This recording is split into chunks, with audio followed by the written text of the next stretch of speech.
बिस्मिल्लाहिर्रहमानिर्रहीम। मैं माहिर नफ्सियात मोहम्मद रशीद मिर्ज़ा। हर शख्स जिस शय को वैल्यू देता है वो उसकी वैल्यू है। यूँ समझ लें कि वैल्यू की सादा सी तारीफ़ ये है, जिस शय को भी कोई शख्स वैल्यू दे वो उसकी वैल्यू है। जैसे मैंने ये शर्ट पहनी है, ये ट्राउज़र है, ये मेरी वैल्यू है। मेरा हाथ हिलाना मेरी वैल्यू है, मेरा बात करना मेरी वैल्यू है। जिस चीज़ को भी कोई शख्स वैल्यू दे वो उसकी वैल्यू कहलाती है। हम जब अपनी वैल्यूज़ को दूसरों के सामने रखते हैं तो उनके नज़दीक इसकी कोई ख़ास अहमियत नहीं होती, और जब दूसरों की वैल्यूज़ को हम वैल्यू देते हैं तो वो हमारी वैल्यूज़ को वैल्यू देते हैं। जैसे एक दौर था कि जब रोटी कपड़ा और मकान का नारा भुट्टो साहब ने लगाया, तारीख उठा के देख लें, तो उस वक्त लोगों ने रोटी कपड़ा और मकान को वैल्यू दी, और रोटी कपड़ा और मकान असल में लोगों की वैल्यूज़ थी। लोगों ने भुट्टो के उस नारे को हाथों हाथ लिया और वो हाकिम बन गए। उसके बाद रोटी कपड़ा और मकान का नारा जो था उसकी वैल्यू कम पड़ चुकी थी। ज़िया साहब का दौर आया तो उस दौर में लोग इस्लाम को वैल्यू देते थे।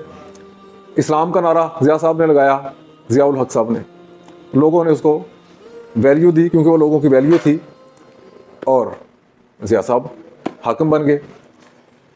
जिस शय को हम वैल्यू देते हैं, अगर वो वैल्यू लोगों की वैल्यूज़ हैं तो लोग उसको हाथों हाथ लेते हैं।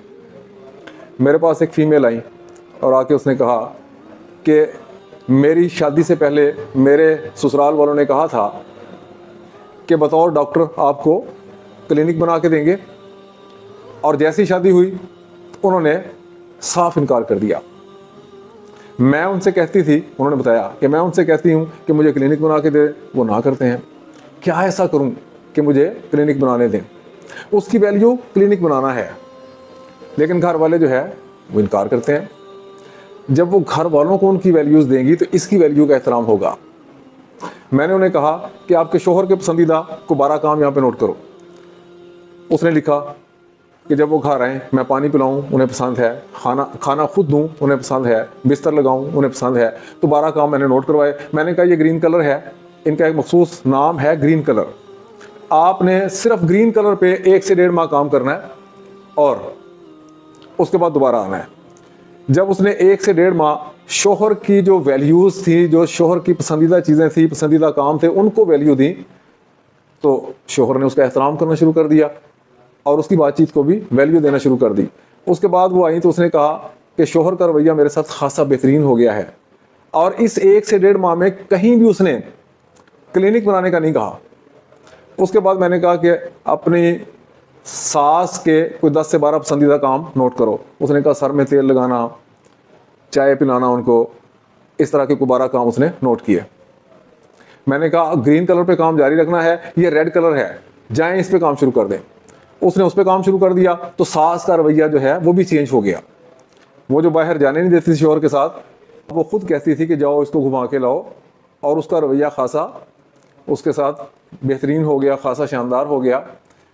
उसने ग्रीन कलर पे काम जारी रखा और साथ रेड कलर पे भी काम जारी रखा। और अगले 1.5 माह के बाद जब मेरे पास आई तो मैंने उन्हें कहा कि अब आप जो है येलो कलर पे काम करो। येलो कलर क्या था? अपने पसंदीदा चंद एक काम, जैसे छोटे छोटे काम, लिपस्टिक ला दें, लॉन का सूट दिलवा दें, को 12 काम, 10 से 12 काम नोट करें। उसने उस पर भी काम शुरू कर दिया।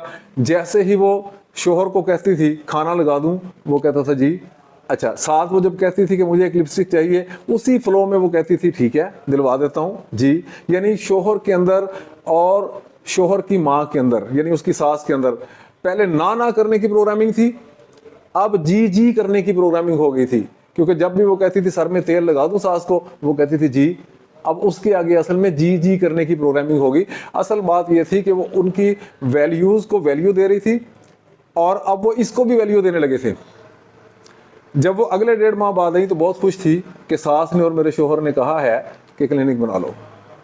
जब हम लोगों को उनकी वैल्यूज़ देते हैं तो लोग हमें हमारी वैल्यूज़ देते हैं, और इसके साथ हम अपनी वैल्यूज़ का इजहार अच्छे तरीके से कर सकते हैं, और अपनी वैल्यूज़ जो है उनको लोगों तक पहुंचा सकते हैं और उनको मनवा सकते हैं। Thank you.